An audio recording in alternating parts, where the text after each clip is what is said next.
Halo teman-teman, sahabat Tio JB. Selamat datang di channel Ensiklopedia Tio JB.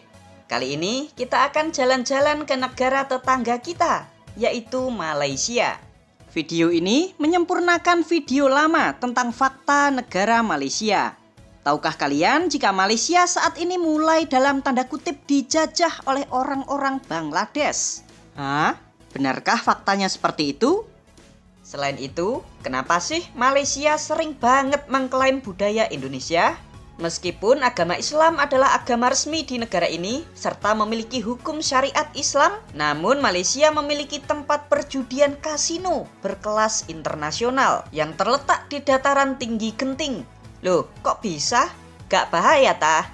Kalau kalian mau tahu jawabannya, yuk langsung saja kita bahas secara tuntas di video kali ini. Mari kita berlayar ke Malaysia. Kembali lagi di channel Tio JB, channel yang mungkin bisa menambah wawasan dan informasi yang mungkin belum kalian ketahui. Dari bukti penemuan tengkorak di Goa Niah, diketahui bahwa Malaysia telah dihuni oleh manusia sekitar 40.000 tahun yang lalu dan menjadikan tengkorak manusia modern tertua di Asia Tenggara. Wow! Pemerintahan awal dimulai ketika berdirinya Kerajaan Langkasuka di Semenanjung Malaya pada abad pertama Masehi. Selanjutnya pada abad ke-7 Masehi, Semenanjung Malaya di bawah Kerajaan Sriwijaya. Setelah melemahnya Kerajaan Sriwijaya akibat gempuran dari Kerajaan Chola di tahun 1025, Sriwijaya terpecah menjadi beberapa kerajaan kecil-kecil.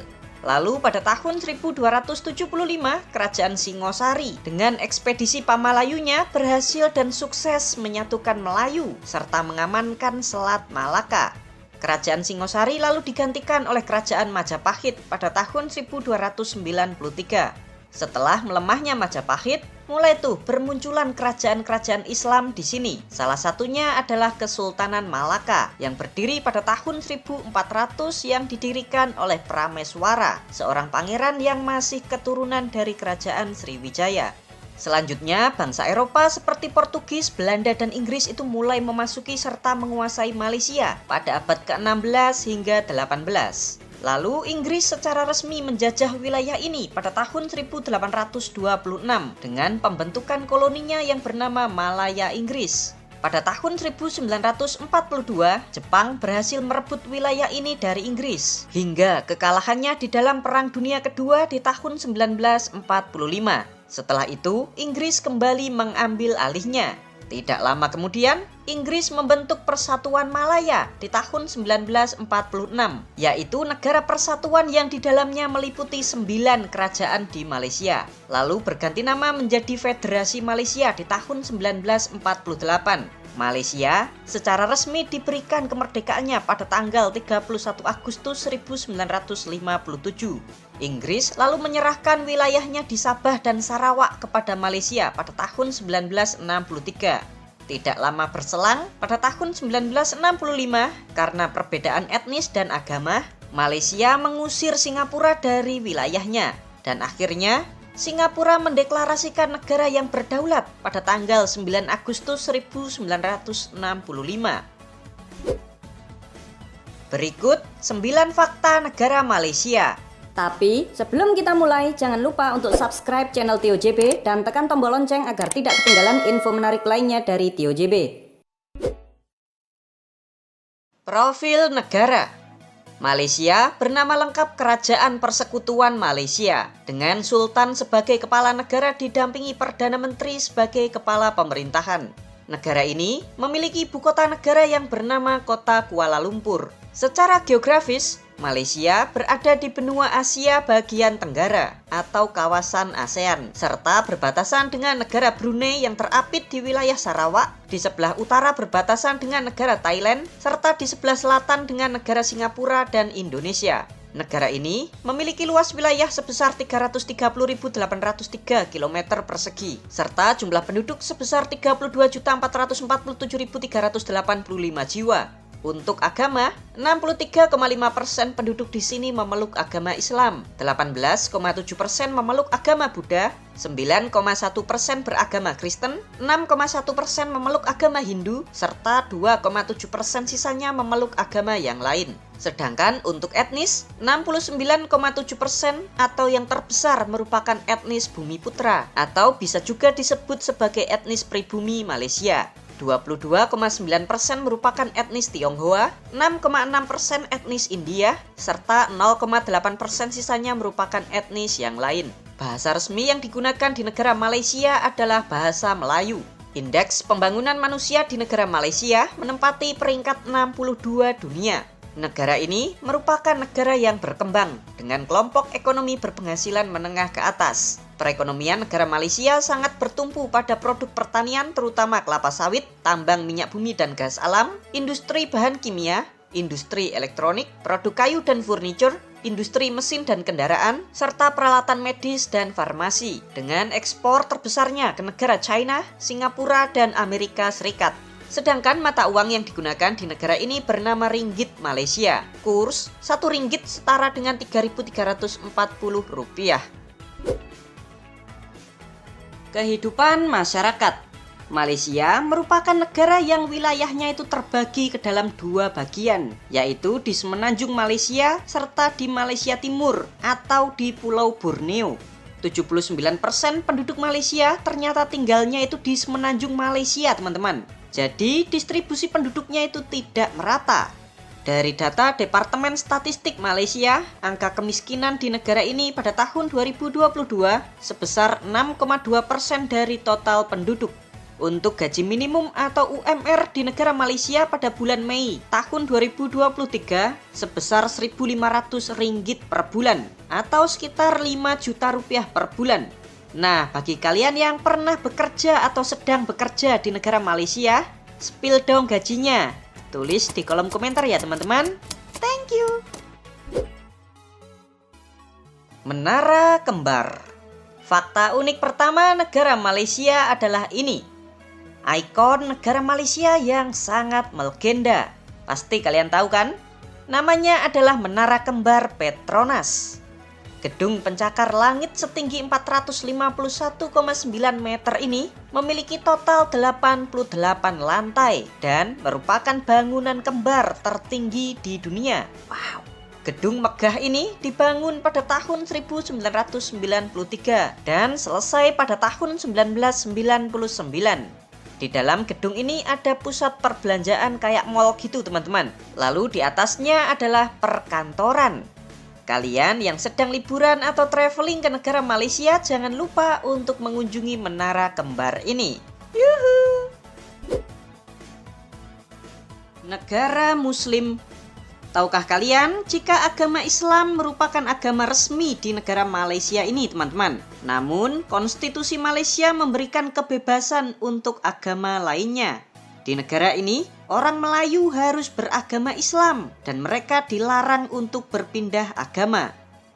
Umat Muslim di negara Malaysia yang ketahuan tidak menjalankan sholat atau tidak berpuasa di bulan suci Ramadan tanpa alasan syariat, kalau kalian ketahuan dapat dikenai hukuman denda atau masuk penjara. Wah, meskipun negara ini terlihat sangat islami, namun di negara Malaysia ternyata juga memiliki tempat judi atau kasino berkelas internasional. Pusat perjudian ini terletak di dataran tinggi Genting. Namun, umat Muslim Malaysia dilarang untuk masuk ke sini. Jadi kasinonya ini cuma khusus dibuat untuk wisatawan mancanegara, serta menjadi tempat hiburan bagi warga Malaysia yang non-Muslim. Tujuan dibangunnya kasino ini agar Malaysia mendapatkan uang dari pajak, wisatawan bertambah banyak, serta membuka lapangan pekerjaan. Wah, boleh juga nih kalau dicontoh di negara kita Indonesia. Bagaimana menurut kalian? Kenapa suka klaim budaya Indonesia? Di bagian sejarah kan sudah Pak Imin jelasin tuh, kalau wilayah Malaysia dan Indonesia saat ini dulunya memang bagian dari wilayah Nusantara. Nusantara itu wilayahnya mencakup daerah mana, Min? Menurut sumber kitab Negara Kertagama, wilayah Nusantara yang saat itu di bawah naungan Kerajaan Majapahit meliputi wilayah Indonesia saat ini, ditambah Timur Leste, Filipina Selatan, Brunei Darussalam, Singapura, Malaysia, serta Thailand sebelah selatan. Ah, yang bener Min, masa sih Majapahit seluas itu wilayahnya? Loh, gak bahaya ta pikiran kayak gitu. Di sumber lain kalian bisa lihat di dalam Hikayat Banjar juga menulis hal yang serupa. Di dalam catatan sejarah Melayu, Sulalatus Salatin yang ditulis di akhir-akhir pemerintahan Majapahit juga mencatat bahwa kerajaan Majapahit masih menguasai Nusantara meskipun wilayahnya itu tidak sebesar pada masa kejayaannya.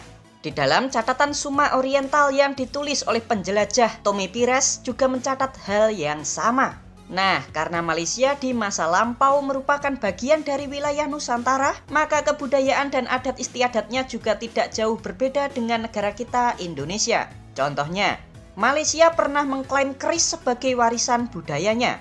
Hal ini terjadi karena faktor historis yang sama-sama bagian dari Nusantara. Keris kan memang juga dipakai di sini teman-teman, karena keris saat itu juga menjadi senjata yang sangat lazim digunakan di hampir seluruh wilayah di Nusantara. Meskipun awal pembuatannya itu berasal dari Jawa. Kalau reok Ponorogo itu beda lagi teman-teman. Reok dibawa oleh warga Ponorogo yang bernama Saikun Kentus yang bermigrasi ke Johor, Malaysia di tahun 1901. Jadi kesimpulannya, karena adanya percampuran budaya di Nusantara di masa lampau, membuat kebudayaan Malaysia dan Indonesia itu hampir mirip-mirip. Sehingga Malaysia mengira itu bagian dari kebudayaannya. Begitu teman-teman. So, kita ini bukan serumpun lagi, namun satu bangsa dengan Malaysia, yaitu sama-sama bangsa Nusantara. Orang-orang Bangladesh. Banyak di antara kalian yang bertanya-tanya, kenapa sih di negara Malaysia banyak banget orang-orang Bangladesh? Mengapa mereka bisa berkeliaran di sini? Oke, tapi sebelum membahasnya, kalian juga harus tahu jika di negara Malaysia ini ada yang namanya penduduk Malaysia beretnis India. Jadi di zaman kolonial Inggris, Bangladesh, Pakistan, India itu masih satu kesatuan ya teman-teman yang bernama India.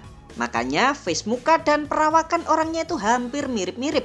Karena mereka ini susah dibedakan, maka pemerintah kolonial Inggris menyatakan bahwa mereka ini adalah etnis India. Nah, orang-orang etnis India ini lalu didatangkan secara masif oleh pemerintah kolonial Inggris di Malaysia dari tahun 1786 sampai 1824 sebagai pekerja. Saat ini, dari total penduduk Malaysia yang berjumlah sekitar 34,5 juta jiwa, 6,6% diantaranya atau sekitar 2 juta jiwa merupakan orang etnis India yang kini sudah menjadi warga negara Malaysia. Sekarang kita berpindah ke Bangladesh. Emang ada berapa banyak sih orang Bangladesh di Malaysia? Masa sih segitu banyaknya sampai Malaysia disebut sebagai Malaidesh? Yuk kita cek faktanya. India dipecah oleh Inggris menjadi dua negara, yaitu India dan Pakistan pada tahun 1947. Bangladesh sendiri baru resmi merdeka setelah memisahkan diri dari Pakistan pada tahun 1971. Dan negara Malaysia kala itu menjadi salah satu negara yang mengakui kedaulatan Bangladesh. Sedangkan pengiriman tenaga kerja Bangladesh ke Malaysia untuk pertama kalinya dilakukan pada tahun 1986. Nah, mulai saat itulah mulai berdatangan tuh orang-orang Bangladesh, mulai dari cara legal sampai ilegal. Diperkirakan saat ini jumlah pekerja Bangladesh di Malaysia sekitar 800.000 orang.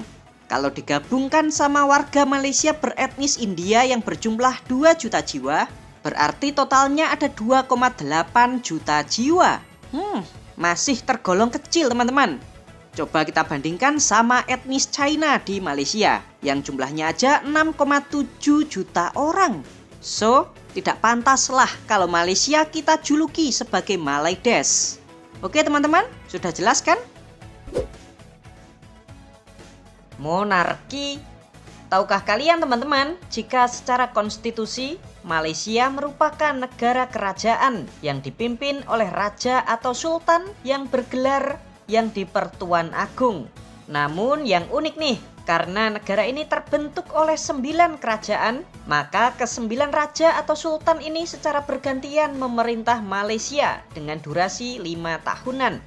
Ke-9 raja ini juga menjadi pemimpin di setiap negara bagiannya sendiri-sendiri. Hal ini kalau di negara kita Indonesia mirip seperti daerah istimewa Yogyakarta, di mana sang sultan memimpin wilayahnya sendiri dan dapat diwariskan ke anak keturunannya.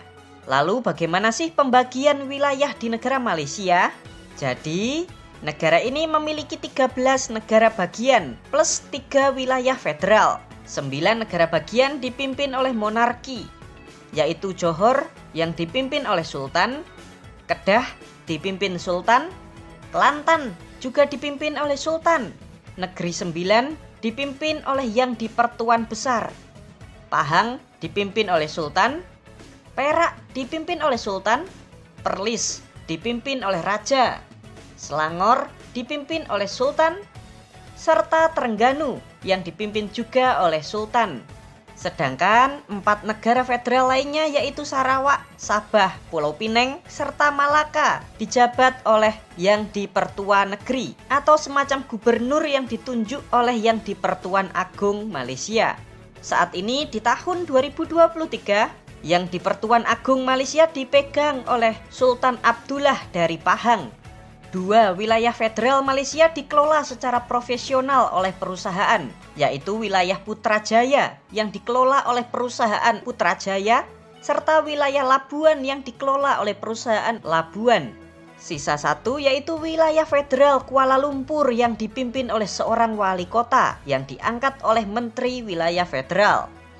Cukup pusing ya teman-teman, apalagi sistem pemerintahannya itu berbeda jauh dengan negara kita Indonesia. Pertanyaannya, apakah di Malaysia tidak ada pemilu? Ada teman-teman, pemilu digunakan untuk memilih Perdana Menteri Malaysia serta anggota legislatif Malaysia. Terima pengungsi. Tahukah kalian jika Malaysia adalah salah satu dari beberapa negara di dunia yang menerima pengungsi? Dari data UNHCR, Malaysia saat ini menampung sebanyak 181.000 pengungsi dan pencari suaka. Dari 181.000 tersebut, 85% atau 103.000 orang berasal dari pengungsi Rohingya. 78.000 orang lainnya berasal dari 50 negara lainnya. Contohnya dari negara Suriah, Yaman, Somalia, dan negara-negara konflik lainnya. Sekarang kita coba bandingkan dengan negara kita, Indonesia. Dari data yang sama, Indonesia ternyata hanya menampung 13.100 pengungsi dan pencari suaka. Dari jumlah tersebut, yang terbesar atau 57% pengungsi di Indonesia ternyata berasal dari negara Afghanistan. 10% dari Somalia, serta hanya 5% saja yang berasal dari etnis Rohingya. Nah, maka dari itulah, pemerintah Malaysia saat ini menolak pengungsi Rohingya yang terus berdatangan menuju negaranya. Pemerintah Malaysia merasa mereka sudah cukup banyak menerima pengungsi di negaranya dan tidak mau ditambahi lagi. Karena ditolak oleh Malaysia, makanya banyak tuh orang-orang Rohingya yang akhirnya berlabuh ke Aceh. Padahal negara Bangladesh sendiri telah membangun tempat pengungsian yang layak di sebuah pulau yang bernama Bhasan Char pada tahun 2019 yang lalu. Pembangunan tempat pengungsian ini menelan biaya pembangunan 5,1 triliun rupiah dan dapat menampung kurang lebih 100.000 pengungsi Rohingya. Nih bentuknya kayak gini teman-teman. Sayangnya para orang-orang Rohingya banyak yang menolak untuk dipindahkan ke pulau ini dengan alasan mereka merasa seolah-olah di penjara dan tidak bisa bergerak bebas karena pulau ini memang dijaga oleh tentara Bangladesh. Dari kapasitas yang mencapai 100.000 pengungsi, saat ini cuma dihuni 28.000 orang saja teman-teman. Tuh, makanya sepi banget tempat pengungsian ini. Gimana kalau menurut kalian? Wisata di Malaysia. Yuk, saatnya Pak Imin ajakin kalian semua keliling Malaysia. Kota pertama yang akan kita kunjungi adalah kota Malaka atau Melaka.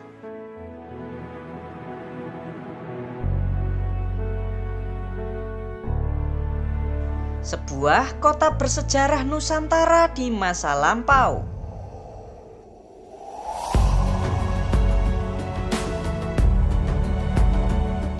Kota Malaka sangat cantik banget teman-teman.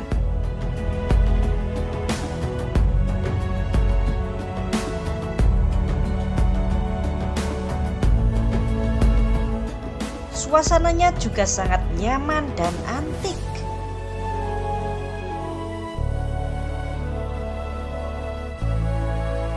Bagus ya. Karena kotanya yang sangat-sangat klasik, Malaka juga dimasukkan ke dalam kota yang dilindungi oleh UNESCO.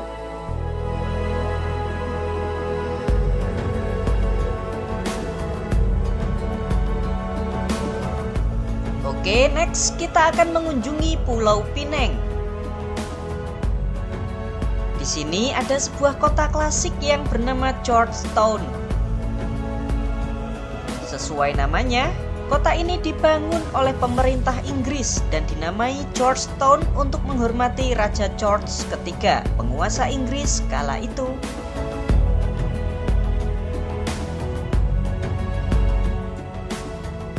Kotanya juga nggak kalah cakep dengan kota Malaka, teman-teman.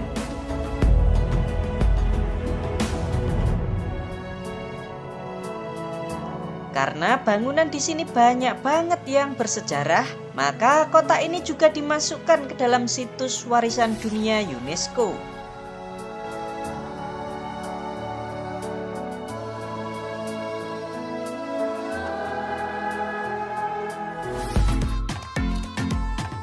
Berikutnya kita akan bersantai di Langkawi.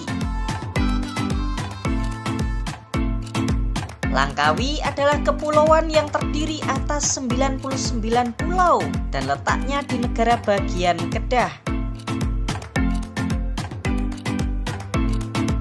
Saking indahnya, Langkawi juga dijuluki sebagai permata Kedah.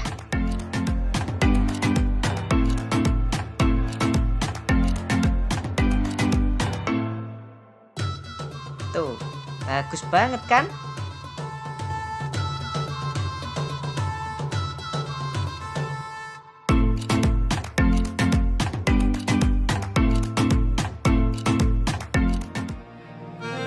Yuk kita pindah, kali ini mengunjungi Batu Cave atau Goa Batu yang terletak di negara bagian Selangor.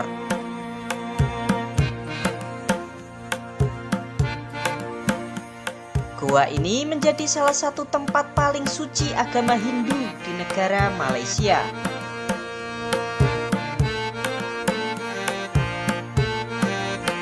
Goa ini juga menjadi destinasi wajib wisatawan kalau liburan ke negara ini.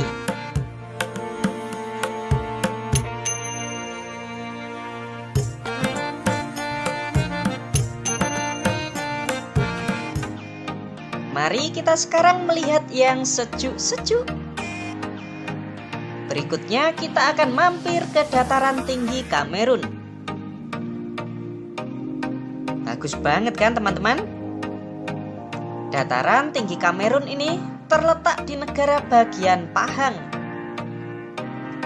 Bagi kalian yang suka kesejukan, kalian wajib mampir ke sini, oke?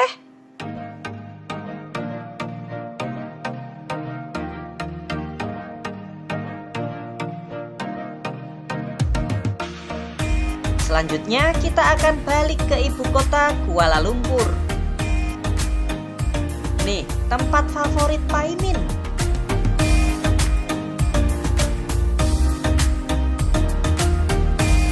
Buat foto-foto itu bagus banget. Namanya adalah kuil Buddha Tian Hau.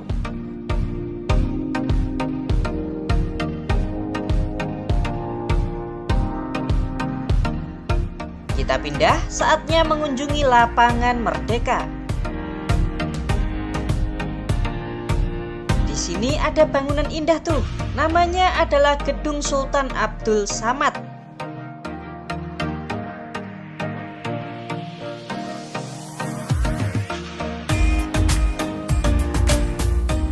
Berikutnya kita akan mengunjungi Masjid Wilayah Persekutuan Malaysia. Tuh, megah banget masjidnya. Masya Allah.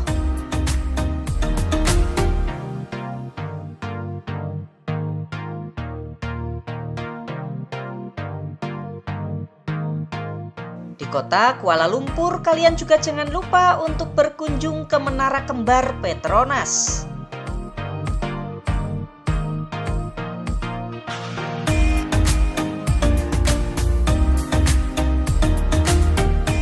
Sebenarnya masih banyak banget wisata dan tempat menarik lainnya di negara Malaysia ini, teman-teman. Namun karena keterbatasan waktu, Pak Imin sambung di part berikutnya. Bagaimana teman-teman? Apakah kalian tertarik untuk liburan ke negara Malaysia? Untuk tiket pesawatnya pulang pergi Jakarta, Kuala Lumpur, Malaysia sekitar 1,3 juta rupiah per orang. Murah banget kan? Hal unik di Malaysia. Nasi lemak merupakan makanan nasional negara Malaysia. Makanan klasik ini dimasak dengan santan dicampur dengan daun pandan. Lauknya apa aja tetap enak, teman-teman. Maknyus. Tahukah kalian jika bendera negara Malaysia sangat mirip dengan bendera kerajaan Majapahit, yaitu garis-garis berwarna merah dan putih. Gunung Kinabalu di wilayah Sabah merupakan gunung tertinggi di negara Malaysia dengan ketinggiannya mencapai 4095 meter. Wow. Demikianlah 9 fakta unik dan menarik tentang negara Malaysia. Konten ini 100% hasil dari pemikiran serta referensi yang Pak Imin kumpulkan sendiri. Terima kasih ya teman-teman, semoga dapat menambah wawasan dan informasi bagi kita semua. Bagaimana menurut kalian? Seperti biasa, jangan lupa untuk komentar di bawah dan ikuti terus video-video menarik lainnya dari TioJB.